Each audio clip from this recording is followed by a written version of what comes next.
I got that job. And the other part is that I had to test. I had to take a urinalysis test to get this job. Passed that with flying colors, because a part of the other story was that I was abusing substances 90 going north while I was on the streets. You name it, drugs of all types and shapes and sizes. We know, we don't have to tell you, as well as alcohol. So that was also resolved to stay clean and sober for the rest of my life. 19 years later, I'm still in that state. So I passed the urinalysis test with flying colors. And I'm making a point to say all this because I want the brothers and sisters who are sitting behind me to hear how this thing works. It's not a gamble. It's a process. It's not luck. It's a process on how you go from this state of mind into so-called success. So I worked that job for 1 year. I was promoted to the manufacturing side.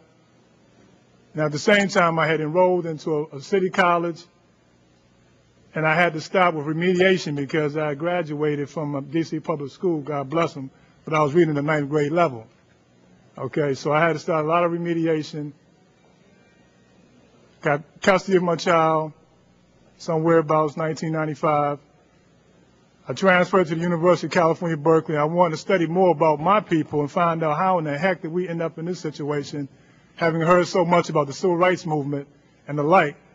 How do we end up in a place now where everybody who I know is dead or incarcerated, and all the women are on welfare, and, you know, how did we get here? So I studied African American studies and public policy. Fast forward to tape, finished that program, I went on to GW Law School. So, and I got into a public interest career that dealt specifically with reintegration, reentry of returning citizens through a number of jobs through the D.C. government, the federal government, and now my own practice. So, just for statistics, 60,000 to 100,000 residents in the District of Columbia have a criminal history. Approximately 2,500 return from the Federal Bureau of Prisons annually. This is in D.C., little teeny D.C. Approximately 19,000 cycle in and out of D.C. jail annually. Studies show that unemployment among returning residents are 3 times more likely to recidivate versus residents with jobs. 36% of district residents don't have high school diplomas, 26% are high school graduates, 33% have some college. Studies show that 83% of returning residents who violated probation or parole were unemployed at the time of their violation. Researchers find that job loss often occurs early after initial employment is secured, primarily within the first 3 months. Most returning residents, if employed at all, find jobs in the secondary labor market, which includes jobs that pay little, provide minimal job security, and allow few, if any, opportunities for advancement. Large percentages of ex-offenders find jobs that lack important benefits and require non-standard or changing hours. As a result of all these, we're constantly cycling in and out of these jobs. So, to answer the question about what black men need to do in the toughest job market, I kind of broke it down in 3 large categories. There's a technical category that we've heard about in terms of finding jobs and careers and that kind of thing. There's the spiritual category, if that floats your boat. And there's also a category that I use when I'm talking to the men and women who I counsel in various capacities. I run a self-help kind of group twice a month with the federal probation folks, and we talk intimately about these subjects. And that's being armed emotionally, being emotionally ready for this tough job market. And this is what we talk about. We talk about being confident, being patient, being determined, being aggressive, gaining self-esteem through small everyday wins.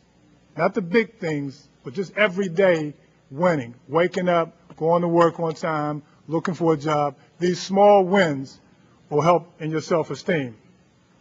Be morally, ethically, legally sound to have moral authority to stand tall when you're out in society looking for a job and talking to employers and inquiring about work.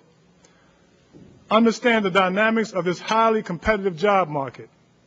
Experience versus little experience. Credentialed versus uncredentialed. The seemingly preferred workforce of others other than African Americans. Legacy issues. Well, my father worked this, so I got the job. Cronyism and nepotism. These are all issues that we face as black men and a lot of times don't have the understanding and become emotionally distraught when we face them.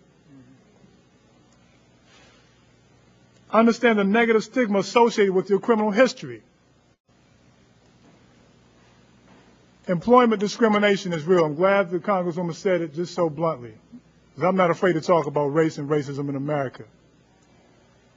Employment discrimination against persons with criminal histories is probably the most formidable barrier to us finding jobs and being able to successfully integrate. Runner-up would be training and education and the like. And I must say this as an attorney, sometimes when I talk to clients who are talking to me about the discrimination they're facing, I'm not sure whether they're talking about discrimination they face as an ex-offender or a black man or woman. Hard to distinguish. But there's law. EEOC has talked about this, and I'll talk about that later. Be prepared to be told no over and over and over and over again. I'm talking about emotional fortitude. This is the things that we talk about. You know, the community has its responsibility, government has its responsibility, but the individual is what I've been focusing on for the last 3 years in terms of preparing my people to be ready for this job work and this workforce out here. So be prepared to be told no over and over again. Be prepared to contend with the stress from family, from friends, from parole and probation officers. Tremendous amount of stress. They are mandated to find jobs when they come home. No ifs and buts about it. It's not very likely they will be violated, but they are pressured time and time again to find jobs, and a lot of times without a lot of assistance to help find the job. Be prepared to take a job that might be viewed as menial, as we talked about. Make the distinction between a job and a career. There's nothing wrong with that menial job. There's nothing wrong with that janitorial job. That's a job to get you over the hump, not the job that's going to buy you the picket fence, and the job that's going to get you over the hump, that's going to give you work history. Take menial jobs with enthusiasm, appreciation, perform at a high level, striving for excellence in your work. I buffed those floors, man. They used to shine. You hear me? And I was proud of that. And because of that good work, one of those foremen in that plant saw me and pulled me aside and told me how to take the test to move into the production side of that job that I first got when I came home. Understand the complexities of race, class, and gender in the job market. Don't use it as an excuse, but be aware of it. No excuses out here. It's tough. Everybody's looking for the same thing, but understand that racism is alive and well. Be armed spiritually, if it's applicable. And I'll leave it at that. Technically, we talked about a lot of GED, high school diploma, technical certificates, vocational training, occupational certificates. As the doctor says, 68% of the job market requires that. 25%, I think he said 24% is on the job training. You have to be credentialed. You have to have some manner of training. Everyone has a talent or a skill or something that they can do well.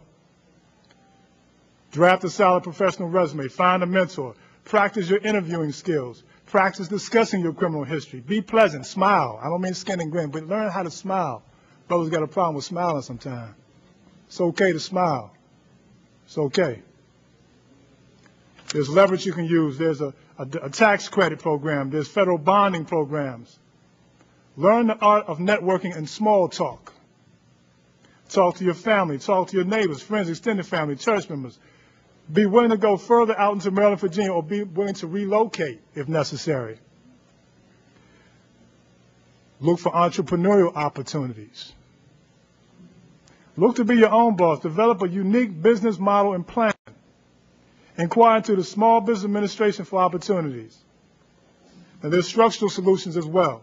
There's laws and mandates and policy that we need to look at as a city and as a country that will stop unemployment discrimination against this population.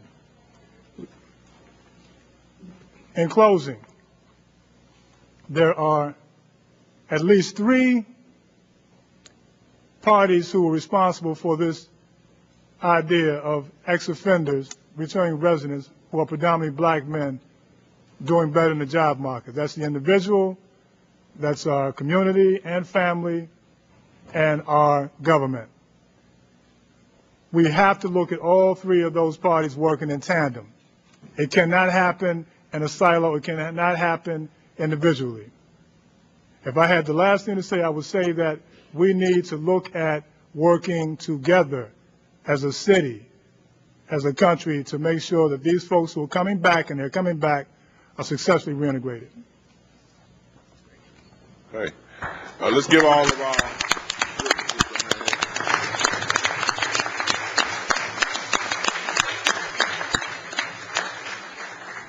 Let me say we thank each of our witnesses for them giving up their time and of sharing their experiences with such honesty for the group tonight.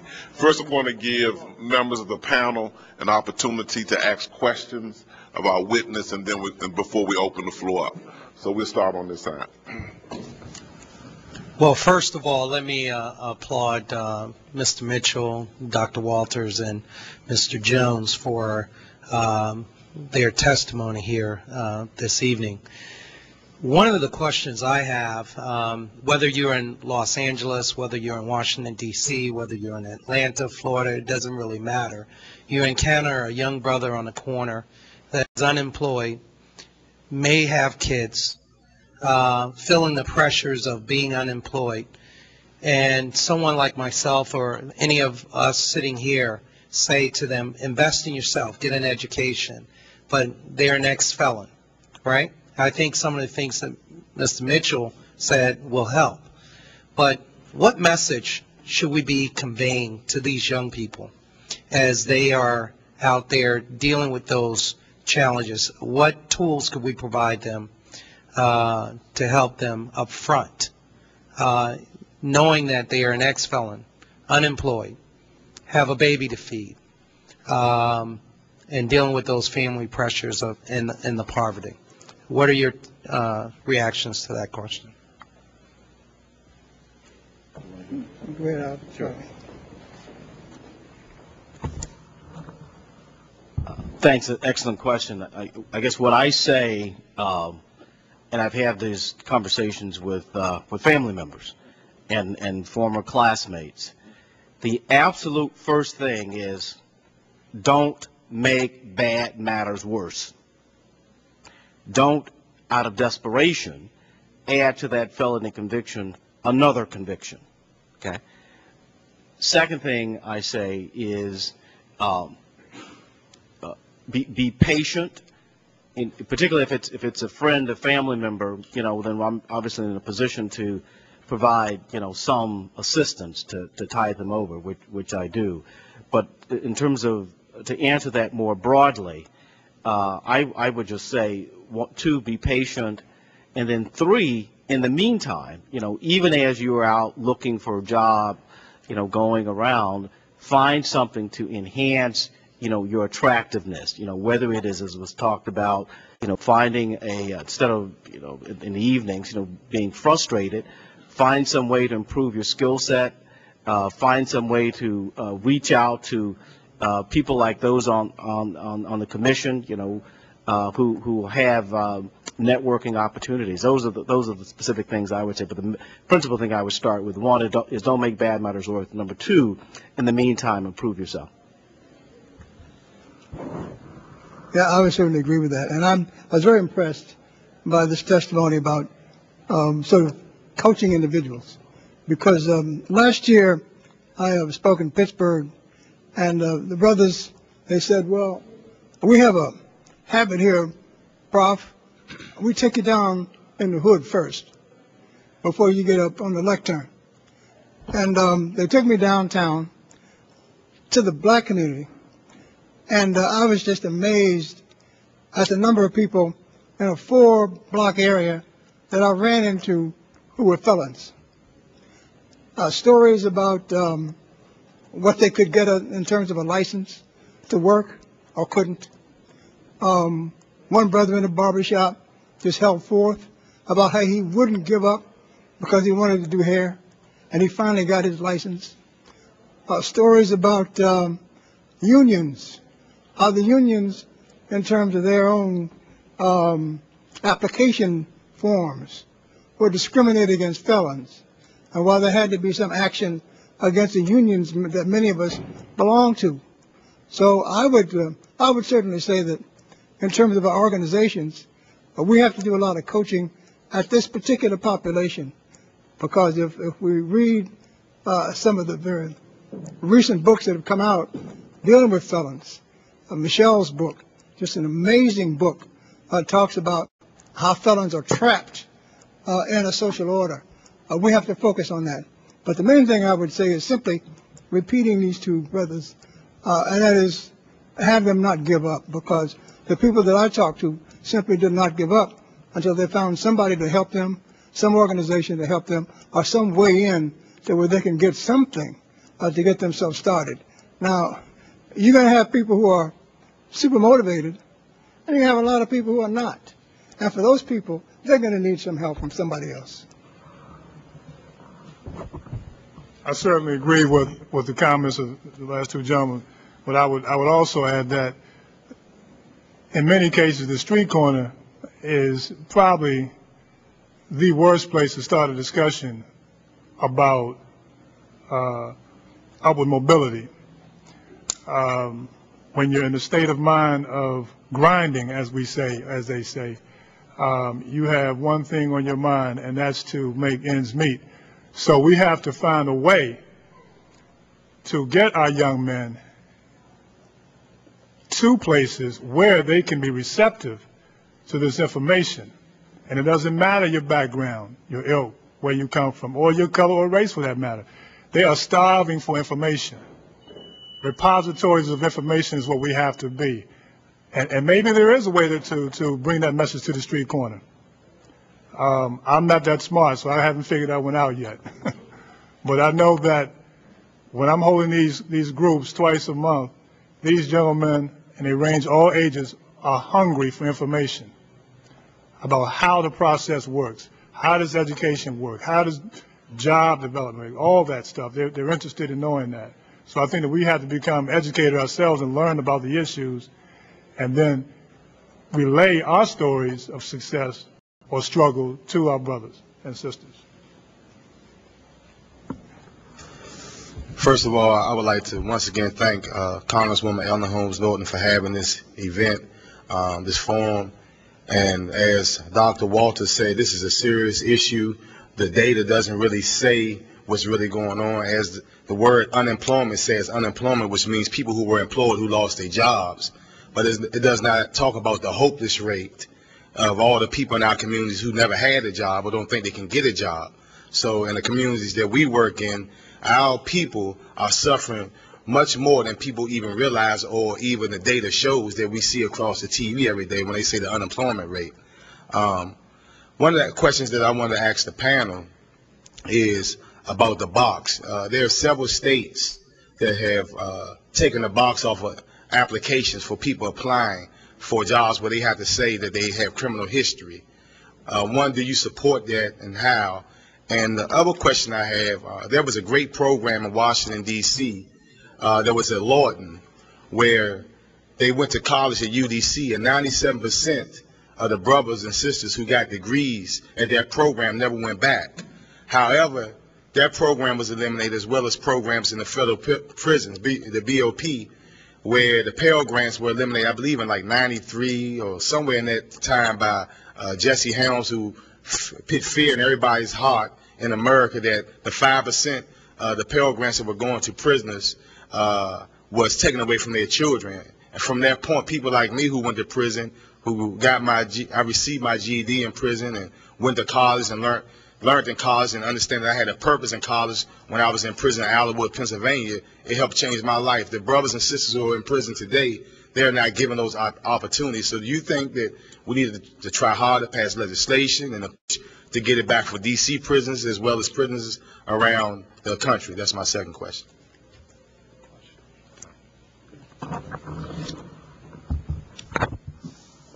Well, I guess my first response is to say that what I think we need to do is to introduce more people to people like you, Ron, and people like Rodney, because the sense that I have is that when I think about like all of the advocacy groups, and I think about all of the pro bono efforts from large law firms and others who are assisting the underprivileged or people who are discriminated against or who have challenges, I don't, with the exception of reinstituting voting rights to ex-offenders, that has gotten a fair amount of coverage, and I think that people are starting to rally around that issue. But I think the broader issues that you talk about, like employment and being on the checking on the form as to whether you're an ex-offender or not, I don't think that has really gained currency. And I have to tell you, sitting here, I'm both impressed by and moved by you brothers. And I think that if other people have the same exposure, then I think we can get greater assistance to move the needle on those issues. So I think this hearing, in my mind, is a great opportunity. I would want to be thinking about other opportunities to engage people like the National Bar Association and various other advocacy groups to provide assistance. So that would be my first response to it. I certainly agree with that. And I think the National Bar Association would be a great organization, if it doesn't already have, a focus on the expungement movement, because there is one going on around the country to take these felony counts off of the record so people actually can begin to get jobs again, begin to get housing again, begin to get other kinds of benefits. So the I don't know what the status of it is in the District of Columbia, but it seems to me that that is certainly a place to start. Second thing I would say is, yes, Pell Grant was taken away. There was a period in the 1990s, and the Crime Control Act of 1994 came out, sponsored in part by Bill Clinton, pushed by the conservative movement, that took away a whole raft of benefits from people who were incarcerated. It was a mean, ugly, resentful act. And as far as I'm concerned, when we're looking at this right now, it's time to begin to talk about repeal of some of what happened in 1994. I very rarely hear people talking about repealing some of this stuff. They finally got to talk about cocaine sentencing. Right now, of course, it just changed. It was 1 to 100. It is now 1 to 18. That is a form of repeal. Of 3 strikes, you're out. It seems to me we ought to be talking repeal. We ought to be talking about rolling back a lot of these draconian things that were put into the 1994 Crime Control Act that really are pushing people back out into our communities, even more dangerous than before. So that's what I would say that we ought to be doing with respect to at least a few things. Thanks for that question, Ron. Ban the box. Ban the box is a strategy that has been used in several jurisdictions, and its whole idea is to eliminate the question on the application about your criminal history until an appropriate time. That appropriate time would be when the employer actually wants to make an offer for the job. Once that employee makes the offer for the job, then it's an appropriate time to talk about what was your crime, and still more importantly, is there a rational relationship between your crime and the job that you're seeking?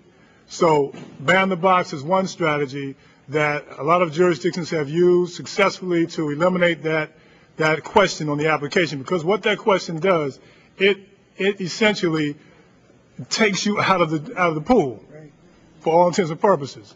They can say what they want, but you will be summarily removed from the pool of applicants once they see that box checked. What we tell a lot of folks to do is to say, we'll discuss in an interview. Sometimes that doesn't even work.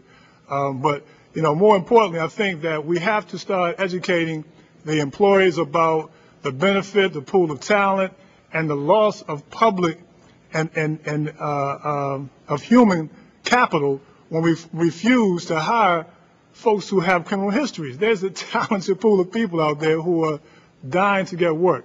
So yes, ban the box is one strategy. Absolutely. Education, as my story told, will definitely increase your chances of successfully reintegrating.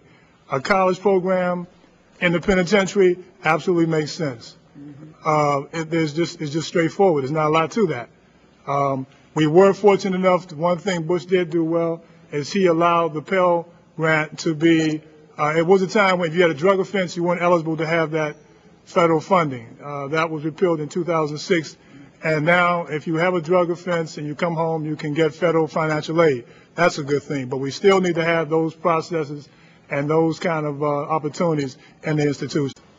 I want to just make a statement in the interest of time. We're scheduled to adjourn in a little over 20 minutes, right at 8:30, and certainly we want to acknowledge this great response from the public, and we want to give them an opportunity to ask questions. So what I'm going to do is I'm going to defer my questions. I'm going to ask if the commissioners, if they have a question, they will limit it to one question. That panel, just one panel member will respond, so at least we can have an opportunity to hear from the various people in the audience. Okay.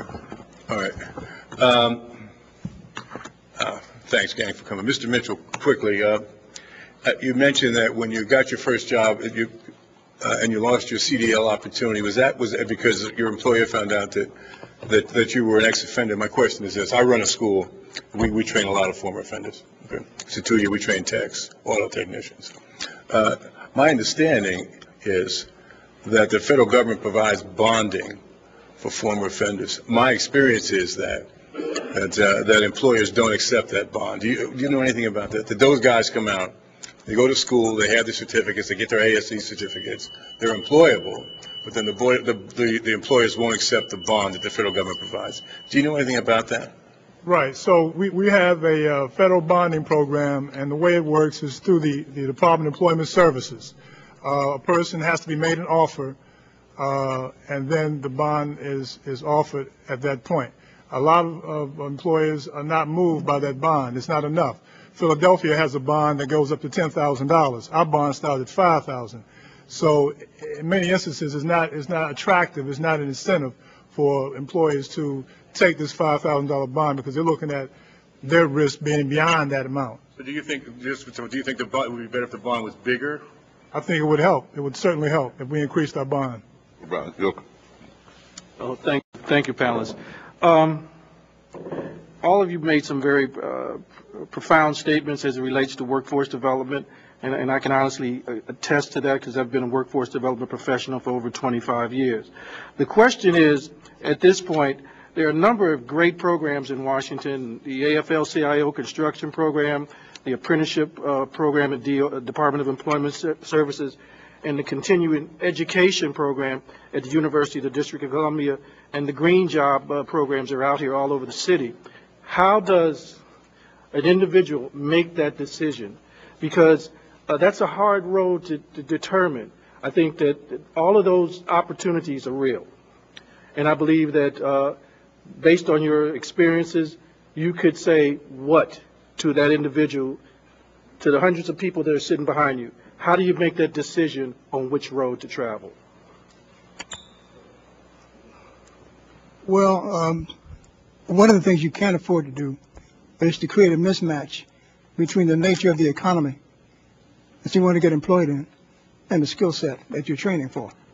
So I would be realistic about that. I mean, Washington, D.C. has been criticized because it's not producing the kind of employable people for the nature of the economy that it has.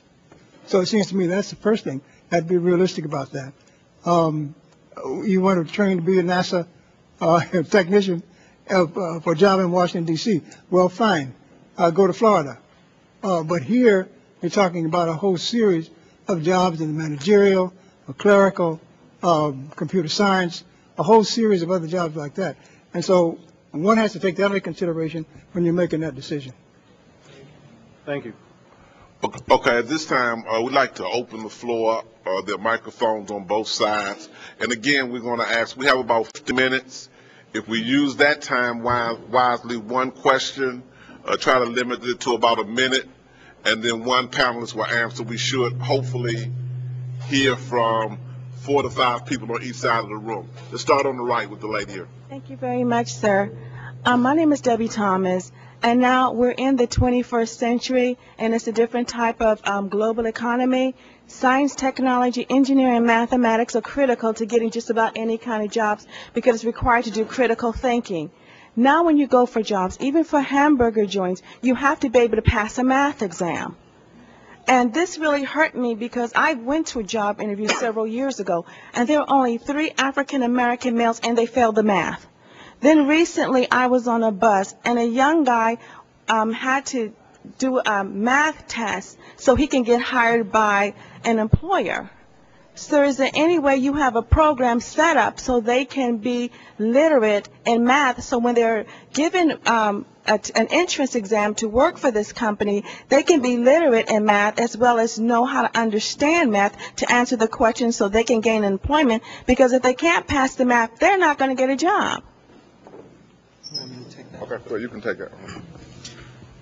I'll try to address part of your question since I'm a technologist. I have a technology company, and you're absolutely correct. But I think we're really focusing in on the wrong aspect of their challenge. A lot of people can't do. A lot of young people are unsuccessful in doing math because they can't read. In some cases, I mean, in today's math, if your reading and comprehension is not at a certain level, you're going to struggle with math. But to your point in terms of resources, you're absolutely correct. Math is increasingly important. The use of basic computer skills are increasingly important. There are resources at community colleges, at public libraries.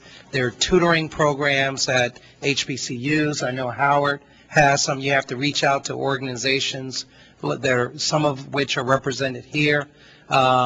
You really have to do a lot of homework to find people that are willing to help there. But it's a huge problem, and is one of the reasons that organizations such as ours are opening STEM schools for that reason. Gentleman on the left.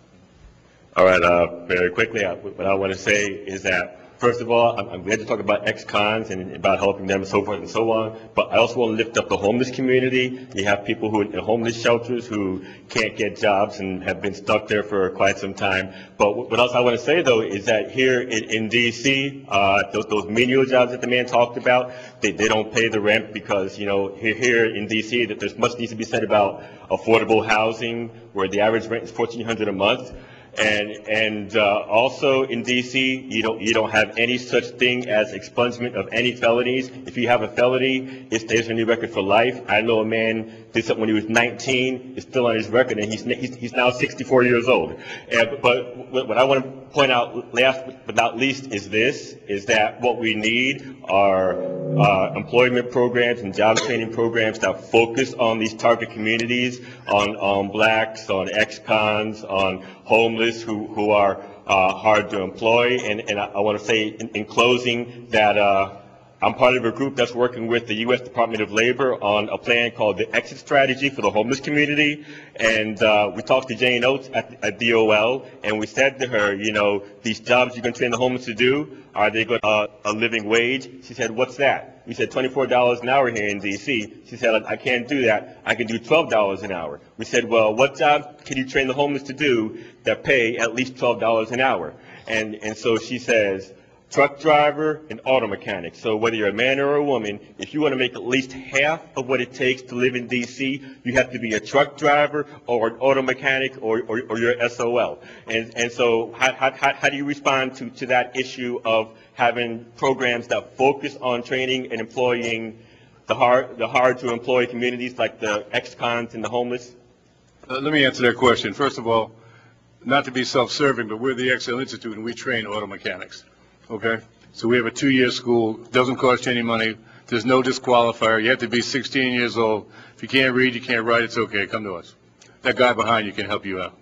And then you want to say something, give Yeah, Ron a second. one of the programs that several returned citizens work with the current administration on, and is just moving forward, is this one program that's going to be teaching young people and returned citizens how to learn the landscaping business. But from learning the landscaping business to setting up their own business, from setting up their own business to bidding on city contracts. And that's how I think we need to think. We need to think on taking these young brothers and sisters off the corners who have skills, because if you're selling drugs, you know how to run a business. Teaching them a skill where they can make money with all these people who are coming from Virginia and getting all these contracts. And now we keep on telling our young brothers and sisters that they're unemployable. I think that's the answer. There are so many things that can be done in this city. There are so many contracts that are going out, but we have to prepare and teach our people how to do these jobs, how to acquire trade and learn business skills and move forward in life. Gentleman here on the right. Yes, thank you. My name is Paul Parker, and I'm one of those. I'm an ex-offender 3 years ago, went back to school. I have a double degree in culinary arts, restaurant management, hotel cookery. I have a chauffeur's license, limousine license here in D.C. The problem I'm running into is this. When I go on job interviews, the jobs are not there. No matter what your field of background is. The jobs that were there 10 years ago are not there now. So if you need work right now, and what I'm trying to do is network. I go work with social services, employment services. They tell me about these programs, and when I go, they're not what they claim to be. I'm willing to do anything outside of my field. I'm here to network and to find out where I can go to get employment anywhere. I don't care where. Thank you. I want to respond to that in a positive way. First of all, the definition of a job as an employer's unmet need. So you have to be industry specific, and I can understand your true need. But the fact remains is, as Mr. Mitchell said, employers today look for specific skills. So you have to look at your transferable skills from previous jobs, and you have to recognize where your strengths are. What are your strengths? And that will keep you from just running in a circle. I think you have to zero in and be focused and be determined and really put your best foot forward. On the left, the gentleman on the left. My name is Marcus Robinson. I work with Georgia, the Excel Institute. Quick couple of notes. I'd like to thank the Congresswoman for having this forum, and she deals with a lot of the tough issues in the city, and I commend her for that. I also work on a DC Jobs Coalition with Mr. Mitchell as well, and I think some of the things that we had talked about in there, I think what we really need to do is reach out and bring employers into these meetings, because the employers are not necessarily explaining what it is that they want from people as employees. Some of the flags that do come up, there are some employable ex-offenders, depending on the offense. But a lot of times we don't know these things, and even as job placement organizations or even just as an individual employee seeking work, don't know some of the things of flags or some of the things they can do to try to minimize these issues.